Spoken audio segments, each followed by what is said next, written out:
Welcome to a new Pekka video. In this one, we're gonna be going over how to play against XBOW 3.0 with Pekka Bird's fam. So, this first game, I'm pretty sure, actually I'm not sure, this might be Galaki, although his name is, I think, German, so I can't really tell. But yeah, he's playing 3.0 XBOW, we can immediately tell because he's Tesla Knight. There are no other decks in this meta that run Tesla Knight.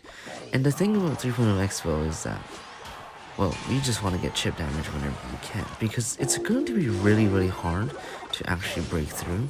So when we see like these opportunities for a Marcher, either that's on a Knight or on Skeletons or on even Archers, a singular Archer, we should always go for it most of the time, unless it's an overcommit that makes us unable to defend an XBOW.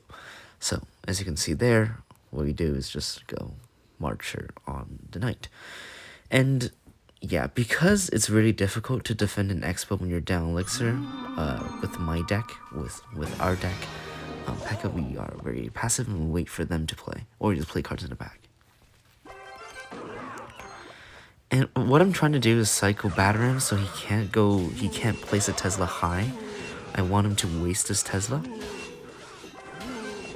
on defense.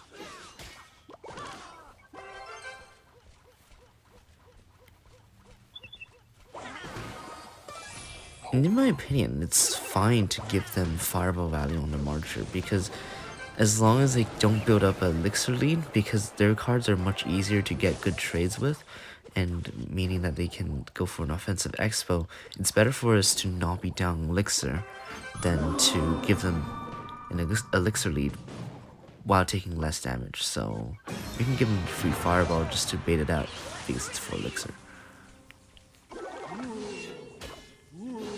And again, very passive.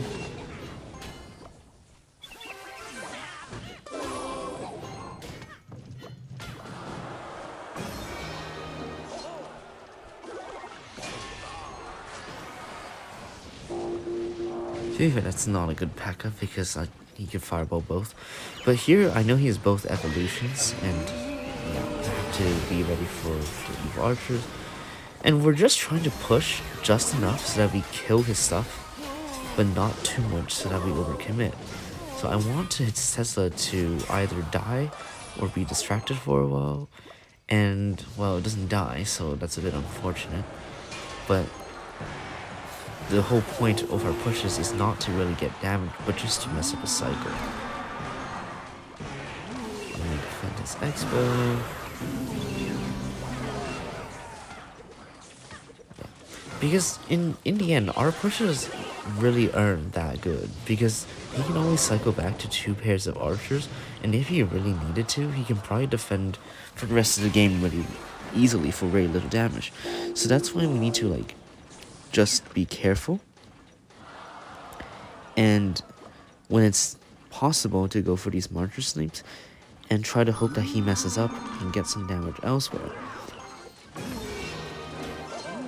Meanwhile, not letting them explode too much by always giving them some damage as well. It's a good way of keeping this game close. Because I feel like if we don't manage our elixir well, the thing that's going to happen is that they're going to expo, and they're going to get into a cycle where they can continuously expo because of our messed up cycle, and then they just straight up win because we can't defend.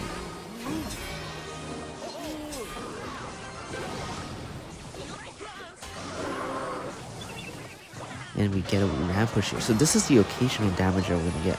And here I have to go for a Marcher to try to get chip, but he blocks it well. And so this is going to be a really close game, because I've given up a lot of fireballs, and here he fireballs the wrong tower. I'm not sure what he was, I'm not sure what happened. I don't think he saw the left tower, maybe.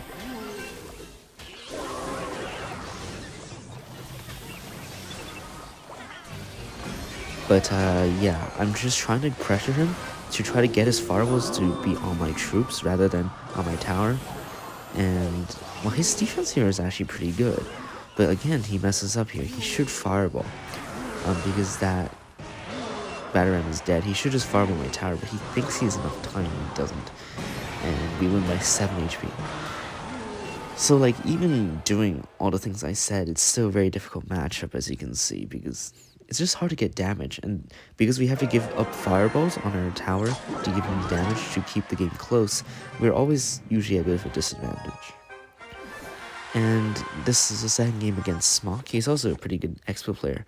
This one I win far more convincingly, and it's because I can manage here to control the game without giving too much up. You can see. So here I just Marcher High. Marching High is a way to force out Elixir without giving them Fireball value. Like, higher here. Well, he can still Fireball, but like, he can miss this because the Marcher can walk up, or it walks up too quickly and they no longer have time to hit the tower with the Fireball. So again, we play cards in the back. We want to be passive. We don't want to be the person going in. And here, I actually Pekka because I know I'm up Elixir after this Fireball, and I know he has to Knight on the Ghost, so he probably won't Expo. So I take kind of a gamble, and it pays off. And this is a time when I can actually make a push. And again, the main purpose is to, okay, well, at least kill everything that he has on the board, and then maybe we can get some damage. Because if you don't kill what he has on the board, then he gets an Expo counter push. So that's priority number one. And I go Ghost because I know he's low, and we do get some damage here. It's a very good start. But the thing is, those evil archers, we cannot defend. Because if I defend here, I know I'm going to be down a bit of Elixir, and he's going to Expo 0. So I have to let those go. So maybe you're seeing the pattern, but essentially, if defending something or playing a card is going to put us at a Psycho or Elixir disadvantage, you just shouldn't play it. So there are times we have to sack damage, and then try to get that damage back later with a Magic Archer or a push. I play Batarang, one just like the Evo, and also just to kill his Tesla. You cannot let those middle Teslas survive, otherwise they just build Expo pushes off of them. And here I expect him to Expo, but he actually doesn't. I think he should have. Instead he goes more defensive, and again we have to kill those, so I'm going to Marcher High to try and snipe it. And it does die, so this is good. And I go with Batarang because he has no evil Tesla. And this is good pressure. Unfortunately, my Marcher dies here. It would have been pretty good pressure if the Marcher didn't die. But again, I'm forcing a lot of things out and forcing an awkward evil archers, which is good.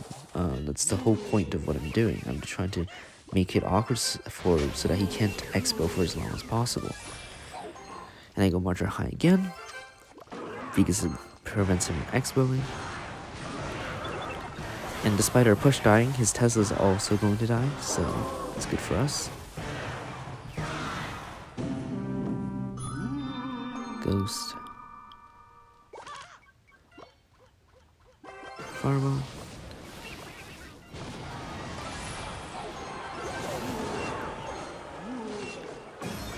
So we're just continuing to do the same thing over and over, basically. We're playing cards in a way that forces them to be defensive and also kills the cards they use for defense, so that they cannot go for offensive expos off the surviving counter push.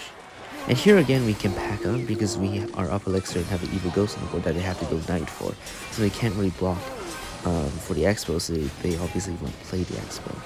And there we actually played a zap, a really good zap, and it made the Marcher move up, and that's why you can sometimes trick people with a high Marcher, because the Marcher can move. And yeah, because of that interaction he panicked and he loses the game instantly. So overall, basically we controlled that game really well and didn't really give him a chance to expo. So that's essentially it. Yeah, thanks for watching.